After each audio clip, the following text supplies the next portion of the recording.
Selamat pagi anak-anak.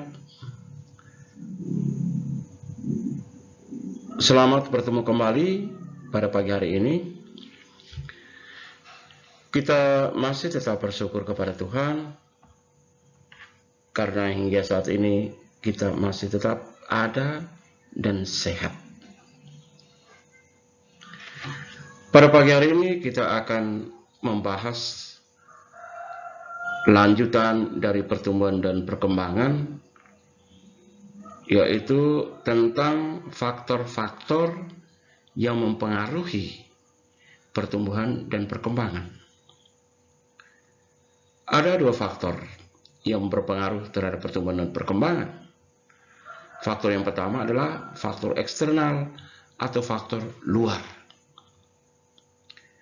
Faktor luar ini meliputi nutrisi, air, derajat keasaman atau pH, kadar garam, oksigen, cahaya, suhu, dan kelembapan. Dua, faktor internal atau faktor dalam. Faktor dalam meliputi satu, gen. Yang kedua adalah hormon. Hormon pada tumbuhan ini dibagi menjadi beberapa, antara lain auksin, giberelin, sitokinin, asam absisat, asam traumalin, gas etilen, dan kalin. Baik, kita mulai dengan faktor luar atau faktor eksternal. Faktor luar atau faktor eksternal merupakan segala sesuatu yang mempengaruhi pertumbuhan dan sumbernya berasal dari lingkungan. Faktor luar yang mempengaruhi pertumbuhan dan perkembangan tumbuhan antara lain: satu, nutrisi. Nutrisi atau kebutuhan akan makanan diperlukan tumbuhan untuk proses kehidupan, seperti metabolisme, pertumbuhan dan perkembangan, atau menghasilkan bunga dan buah. Nutrisi dapat berupa unsur atau ion. Unsur-unsur penting atau esensial yang dibutuhkan tumbuhan dibagi menjadi dua kelompok, yakni unsur makro dan unsur mikro. Unsur makro merupakan unsur yang diperlukan oleh tumbuhan dalam jumlah banyak, yaitu C, H, O, N, S, P, K, Ca, dan Mg. Unsur mikro merupakan unsur yang diperlukan oleh tumbuhan dalam jumlah sedikit, yakni Fe, B, Mn, Mo, Zn, Ni, dan Cl.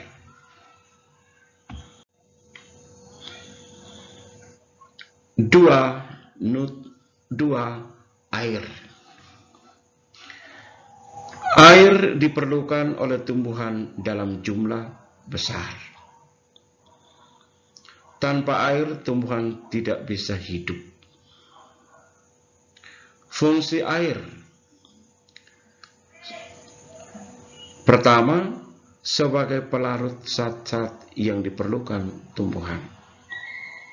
Dua, sebagai bahan dasar untuk reaksi biokimia. Tiga, sebagai medium berlangsungnya reaksi metabolisme.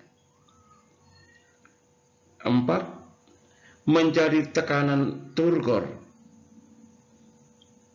Maksud saya, menjaga tekanan turgor dinding sel dan agar tidak terjadi kekurangan. 5, berperan dalam proses transportasi unsur hara dari tanah ke daun. Berikut mengedarkan hasil fotosintesis ke seluruh bagian tumbuhan. Dan fungsi yang terakhir dari air adalah untuk proses transpirasi atau penguapan dan fotosintesis. Jika kekurangan air, tumbuhan akan layu karena terjadi penurunan tekanan turgor pada sel-selnya.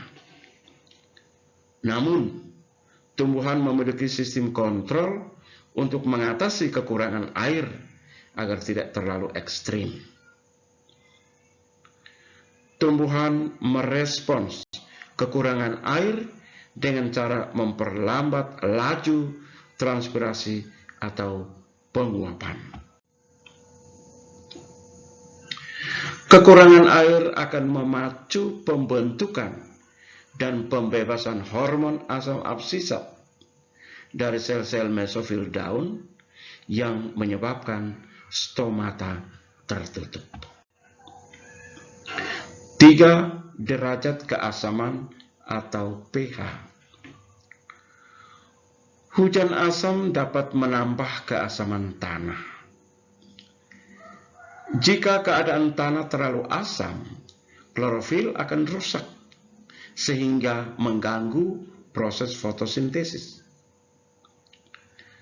Tanah rawa-rawa dan yang berwarna merah cenderung bersifat asam. Tanah jenis ini harus dicampur dengan kapur sebelum ditanami agar keasamannya berkurang. 4. Kadar garam. Kadar garam NaCl dan garam-garam lainnya dalam air tanah sangat berpengaruh pada proses penyerapan air oleh sel-sel rambut akar. Kadar garam air tanah yang terlalu tinggi menyebabkan sel tumbuhan kehilangan cairan karena sel akan mengalami plasmolisis. Sebagian besar tumbuhan tidak dapat bertahan hidup dalam lingkungan dengan kadar garam tinggi, kecuali pada tumbuhan halofit seperti mangrove yang hidup di kawasan pesisir. 5. Oksigen.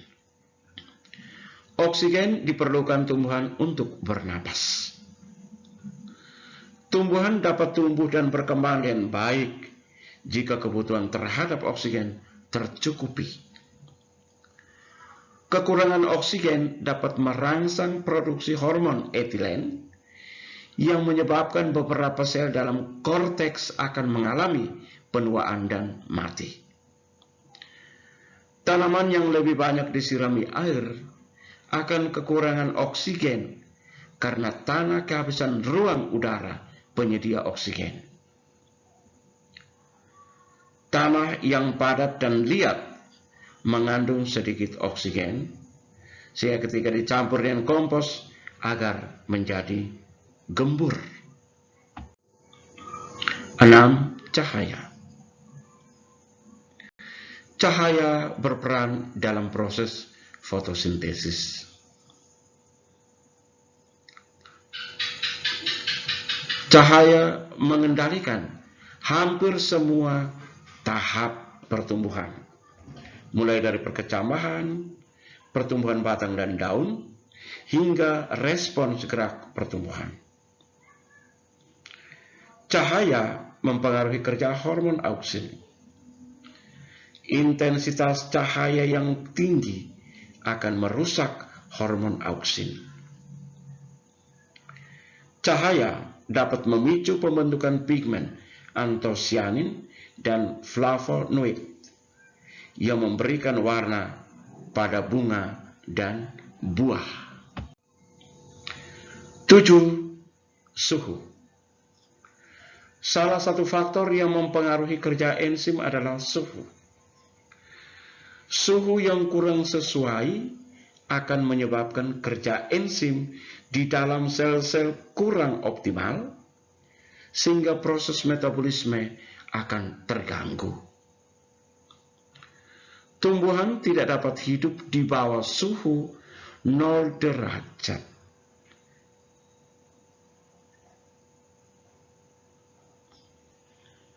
Ada beberapa jenis tumbuhan akan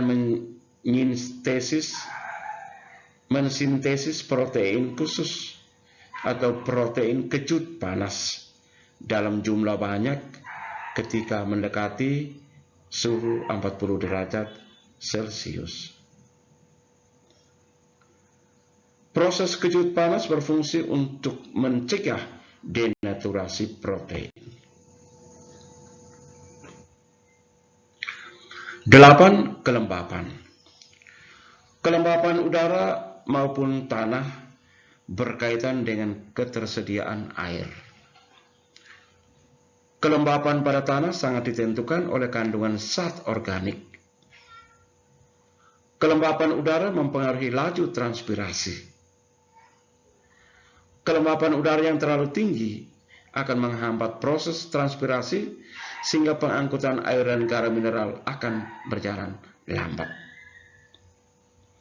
Lambatnya pengangkutan air dan garam mineral berpengaruh pada proses fotosintesis.